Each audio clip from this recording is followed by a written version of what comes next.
ഒരു സാംസ്കാരിക മന്ത്രി ചോദിച്ച നാട്ടിൽ വല്ലതൊക്കെ നടക്കുമോ? നമ്മൾ പ്രതീക്ഷിക്കുന്ന പോലെ. എന്തായാലും ഇന്നിപ്പോൾ സഭ നിർത്തിവെച്ച് ചർച്ച ചെയ്തു. കുട്ടികളിൽ വളർന്നു വരുന്ന ആ ഒരു അക്രമോത്സുകത അതെങ്ങനെ അവസാനിപ്പിക്കണം?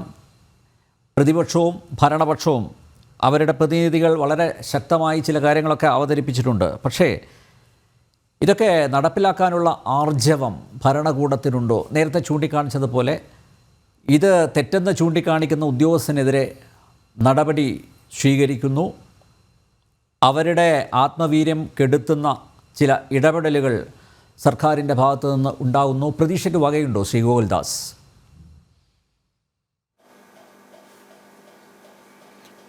ഈ ഒരു പഫ് എടുത്താൽ എന്താണ് കുഴപ്പമെന്നുള്ള ചോദ്യം എന്നെ ഞെട്ടിക്കുന്നു. ഞാൻ 2005 റിട്ടയർ ചെയ്ത ആളാണ്. 20 വർഷമായി. ഇപ്പോഴും എൻ്റെ വിദ്യാർത്ഥിനികൾ എന്നെ കാണാൻ വരാറുണ്ട്. പെൺകുട്ടികൾ കാണാൻ വരുമ്പോൾ അവരവരുടെ മക്കളെയും കൊണ്ടുവരും. ആൺകുട്ടികളാണെങ്കിൽ അവർ 4-5 പേരായിട്ട് വരും, അല്ലെങ്കിൽ ചിലർ ഭാര്യയോടൊത്ത് വരും. എൻ്റെ വിദ്യാർത്ഥികൾ എൻ്റെ സൗഭാഗ്യം ആണ് എന്നാണ് ഞാൻ പറയുക. എൻ്റെ സൗഭാഗ്യങ്ങളാണ് അവർ. കാരണം ഞാൻ കോളേജിൽ ജോലി ചെയ്യുന്ന കാലത്ത് അത്ര ഊഷ്മളമായ ബന്ധം വിദ്യാർത്ഥികളുമായിട്ട് നിലനിർത്തിയിരുന്നു. അധ്യാപകവൃത്തിയിൽ നിന്ന് വിരമിച്ചതിന് ശേഷം ഞാൻ കുറേ കൂടി കൂടുതലായിട്ട് പൊതുപ്രവർത്തനത്തിൽ ചെയ്തപ്പോൾ ഒരു സ്കൂളിൽ +2 സ്കൂളിൽ പോകാനിടയായി. അവിടെ ഒരു കുട്ടി ഡ്രഗ് അബ്യൂസറാണ്, അവന് ചെറിയൊരു ഗ്യാങ് ഉണ്ട് എന്ന് മനസ്സിലായി. അത് ആ കുട്ടി തന്നെ എന്നോട് സമ്മതിച്ചു. ഞാൻ ആ കുട്ടിയുടെ ക്ലാസ് ടീച്ചറെ വിളിച്ചിട്ട് ടീച്ചറെ സമ്മതമായി ഞാൻ ടീച്ചറെ വീട്ടിലേക്കൊന്ന് വരട്ടെ എന്ന് ചോദിച്ചു. അപ്പോൾ ടീച്ചർ ഒരു ഫ്ലാറ്റിലാണ് താമസിക്കുന്നത്, അങ്ങോട്ട് വന്നോളൂ.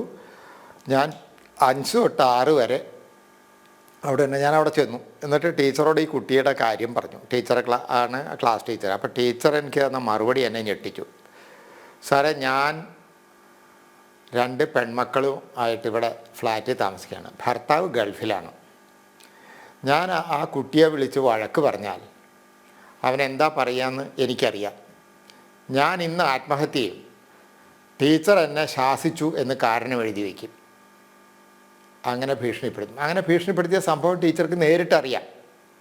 അതുകൊണ്ട് തന്നെ ടീച്ചർ അതിന് മുതിരില്ല. ടീച്ചർ എന്നോട് പറഞ്ഞ വാക്കുകൾ ഞാൻ ഇന്ന് ഓർക്കും. ഞാനും എൻ്റെ മക്കളും കൂടെ ജീവിച്ചു പൊക്കോട്ടെ സാർ. ഭർത്താവിന് വലിയ ഉദ്യോഗമൊന്നുമല്ല ഗൾഫിൽ, അതുകൊണ്ട് എനിക്ക് ഈ ശമ്പളം ആവശ്യമുണ്ട്. ഇങ്ങനെ തീരെ ധൈര്യമില്ലാത്ത, ആർജവമില്ലാത്ത അധ്യാപകരും ഉണ്ട്. അധ്യാപകർ ചിലർ കുട്ടികളുടെ കൂടെ അരുതാത്ത രീതിയിൽ ചങ്ങാത്തം കൂടുന്നവരുമാണ്. മറ്റൊരു സ്കൂളിലുണ്ടായ സംഭവം, എന്തൊക്കെയോ പ്രോജക്റ്റിൻ്റെ അടിയിൽ മര്യാദയ്ക്ക് ചെയ്യാതെ ടീച്ചർ ഒപ്പിടാൻ വിസമ്മതിച്ചപ്പോൾ കുട്ടികൾ ഒരു ഗ്യാങ്ങായി ചേർന്ന് വളഞ്ഞു വെച്ച് ടീച്ചറെ കൊണ്ട് ഒപ്പിടിച്ചു. ഇത് രണ്ടും എനിക്ക് നേരിട്ടറിയാവുന്ന കാര്യമാണ്. ആ ടീച്ചർമാരുടെ പേരും കാര്യങ്ങളും ഒന്നും പറയാത്തത് അവരെന്നോട് പേര് വെളിപ്പെടുത്തരുതെന്ന് പറഞ്ഞിട്ടുള്ളതുകൊണ്ടാണ്. നോക്കി, ഇങ്ങനെ ഒരു ബന്ധം കുട്ടികളായിട്ട് വരാൻ കാര്യം ഈ വളഞ്ഞു വെച്ച മറ്റു കുട്ടികളൊക്കെ തന്നെ ഡ്രഗ് അബ്യൂസേഴ്സാണ്. അതുകൊണ്ട് ഇന്ന് ഒരു പഫ് എടുത്താൽ എന്താ കുഴപ്പമെന്ന് ചോദിക്കുന്നവർക്ക് അവരോട് പറയേണ്ട, ഒരു പഫ് ധാരാളം മതിയാവും. തുടക്കത്തിൽ അത്രയൊക്കെ ഉണ്ടാവും. ക്രമേണ അയാൾ ടോളറൻസ് ഡെവലപ്പ് ചെയ്യും. പിന്നെ ഇത് കിട്ടിയില്ലെങ്കിൽ വിഡ്രോവൽ സിംറ്റംസ് കാണും. അങ്ങനെ നമ്മുടെ നാട് തകർന്നു പോകും. എനിക്ക് മുമ്പ് സംസാരിച്ച പലരും ഈ ഭീകരവാദവും ഡ്രഗ് അബ്യൂസും തമ്മിലുള്ള ബന്ധമൊക്കെ പറഞ്ഞ് ഞാൻ ഓർക്കുന്നു, ഞാൻ മനസ്സിലാക്കുന്നു. തീർച്ചയായിട്ടും. കാരണം ഇന്ത്യ കിടക്കുന്നത് ബർമ മുതൽ വിയറ്റ്നാം വരെ നീണ്ടു കിടക്കുന്ന ഗോൾഡൻ ട്രയാങ്കിളിനും പാകിസ്ഥാനും അഫ്ഗാനിസ്ഥാനും ഇറാനും ഉൾക്കൊള്ളുന്ന ഗോൾഡൻ ക്രസൻറ്റിനും ഇടയിലാണ്. അതുകൊണ്ട് ഇന്ത്യയിലൂടെയാണ് ട്രാഫിക്കിങ് അധികവും ഡ്രഗിൻ്റെ കാലത്ത്. മറ്റൊന്ന്, നമുക്ക് നീണ്ട കടലോരമുണ്ട്, അതിലൂടെയും കൊണ്ടുപോകുന്നുണ്ട്. സിലോണിലേക്ക് കഞ്ചാവ് കടത്തി തുടങ്ങി ഇന്നും ഇന്നലെ എന്നല്ല. ഇടുക്കിയിൽ നിന്നുള്ള കഞ്ചാവ് സിലോണിലേക്ക് കടന്ന് 1960കളിൽ തന്നെ തുടങ്ങിയിട്ടുള്ളത് എനിക്ക് നേരിട്ടറിയാവുന്നതാണ്. അപ്പം ഇങ്ങനെ ഒരു ലോകത്താണ് നമ്മൾ ജീവിക്കുന്നത്.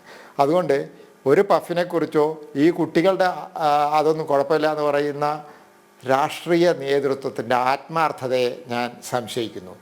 യുവജന പ്രസ്ഥാനങ്ങൾക്ക് ഈ കാര്യത്തിൽ താല്പര്യമില്ല. ആളെ കൂട്ടണമെങ്കിൽ വേണമെങ്കിൽ അവർ ഡ്രഗ് കൊടുത്തോളും.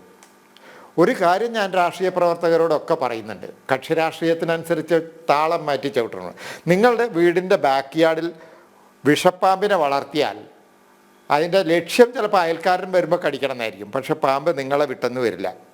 അത് നമ്മുടെ രാഷ്ട്രീയ നേതൃത്വം, നമ്മുടെ ഉദ്യോഗസ്ഥ വൃന്ദം, നമ്മുടെ പൊതുപ്രവർത്തകർ, നമ്മുടെ മൊത്തം സമൂഹം, നമ്മുടെ അധ്യാപകർ എല്ലാവരും ഓർക്കുന്നത് നന്നു.